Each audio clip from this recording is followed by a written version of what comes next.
Would Diane Daun's murderer ever face justice? Diane Daun. In 1988, Diane Daun was 29 years old and living in Santee, California, just north of San Diego. She was described by her sister to be a great mother, and lots of friends and family members described her as a goofy, funny person.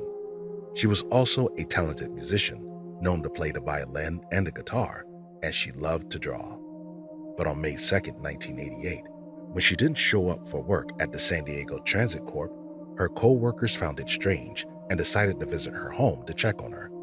Diane's body was found by this co-worker, bludgeoned and stabbed to death, and her 2-year-old son was found unharmed, wandering around the apartment.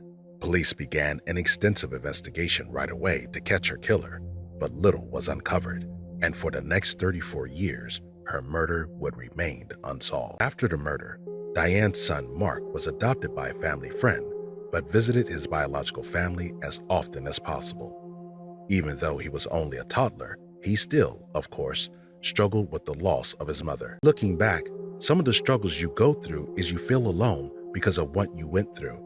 You lost your mother, he told police. You know you have family.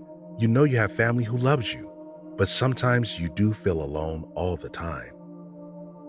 In the early 2000s, after decades passed with no answers, the investigation was reopened but hit another brick wall. Investigators and Diane's family began to feel discouraged.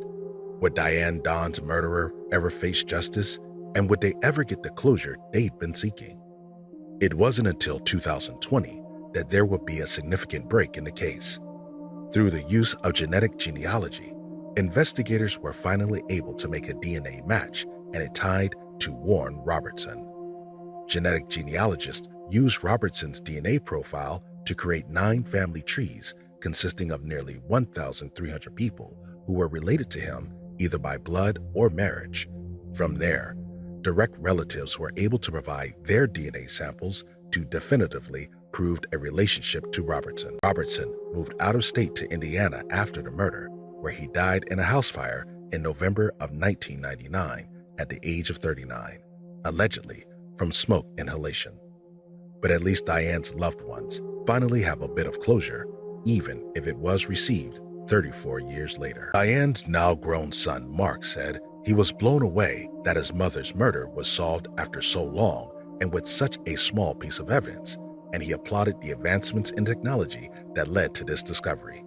He said, like how you go from what little information you have to building a case like that was truly impressive. The answers that my family received is closure, and closure is everything, even after so much time had passed.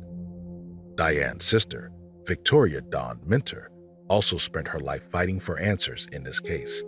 When she was informed that Diane's murder was solved, she said, "I didn't think anything was ever going to come of this.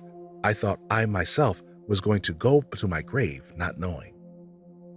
Diane's case is one of 5 cold cases local to the San Diego area that have been solved using genetic genealogy in the past year.